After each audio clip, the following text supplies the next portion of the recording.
In September 1859, astronomer Richard Carrington was sketching sunspots when he saw something unusual.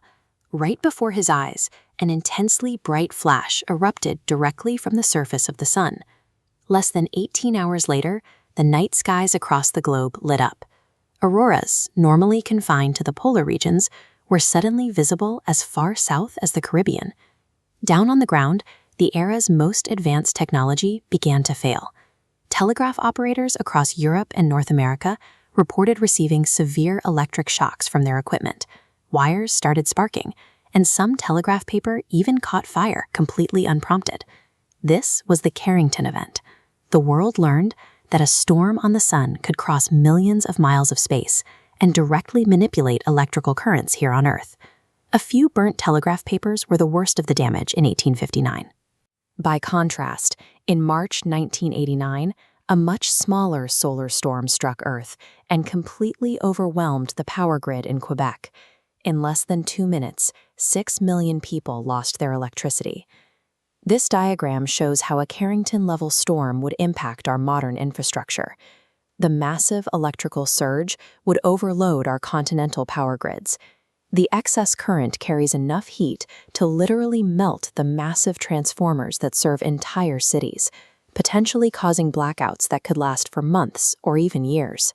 We have built a society entirely dependent on complex electrical infrastructure, leaving our cities uniquely exposed to the sun's outbursts. To figure out how to defend the grid, we have to look at how these storms are manufactured in the first place.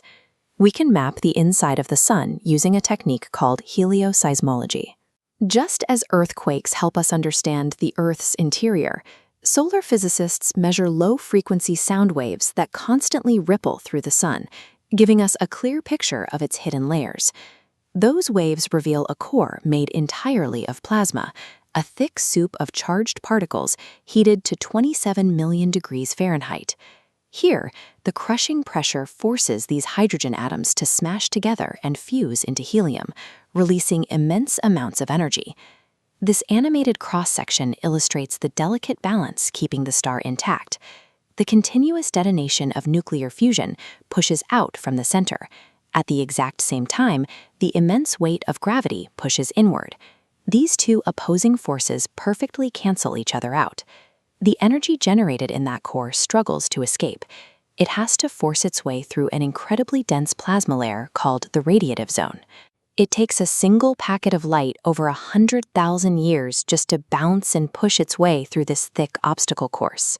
By the time that energy reaches the surface and travels the final 8 minutes to Earth, it is cooled and mellowed.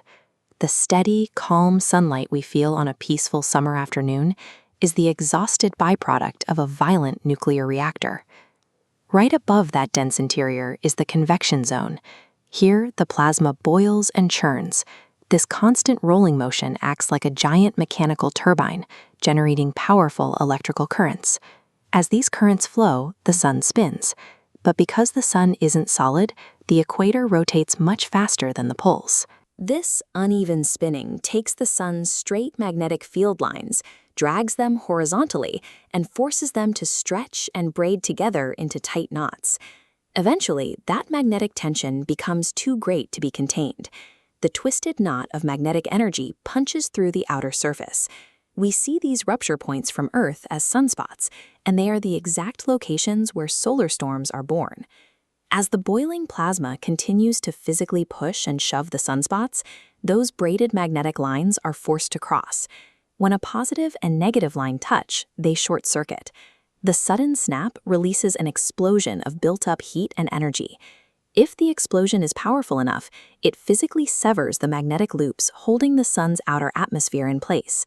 This launches a coronal mass ejection, or CME, violently blasting a billion-ton cloud of highly charged plasma outward at speeds topping 1,000,000 miles an hour. A coronal mass ejection is a physical wall of electrified matter moving through the solar system. When one happens to be pointed in our direction, we are in its direct path. That expanding cloud of plasma crosses the 93 million mile gap between the sun and the Earth in a matter of hours. When it arrives, it slams directly into the magnetosphere, the invisible magnetic shield that usually protects our atmosphere. This diagram illustrates what happens during that collision. The outcome depends on the CME's magnetic polarity. If the wave's polarity matches Earth's, our shield repels it. But if the solar wave has an opposite magnetic charge, the two fields lock and link together. Earth's defense mechanism opens up, funneling the superheated plasma straight down toward the surface. As the charged particles collide with our upper atmosphere, they ignite massive, colorful auroras. Simultaneously, that transfer of magnetic energy induces rogue electrical currents in the ground beneath our feet. Those rogue currents look for the path of least resistance, which means they flood right into our copper transmission wires. Our entire power grid is physically exposed to the sun's magnetic turbulence. Because we can't reinforce every single transformer on the planet, our only defense is early warning. We rely on an array of advanced space weather satellites stationed between Earth and the Sun. These orbiting observatories track the Sun continuously, giving us high-definition 360-degree views of the surface. This allows us to watch the plasma churn and spot the twisted magnetic loops of sunspots days before they rotate to face Earth. Back on Earth, space weather meteorologists monitor these solar feeds 24 hours a day. When a coronal mass ejection erupts, they calculate its speed, its density, and its likely magnetic polarity to predict exactly when and how hard it will strike our grid. That tracking buys us a small window of time. With a few hours' notice, power companies can isolate vulnerable components, balance the load across different regions, or even strategically shut down parts of the grid so the incoming current passes through harmlessly. Watching the sun's violent 11-year cycle is a daily necessity.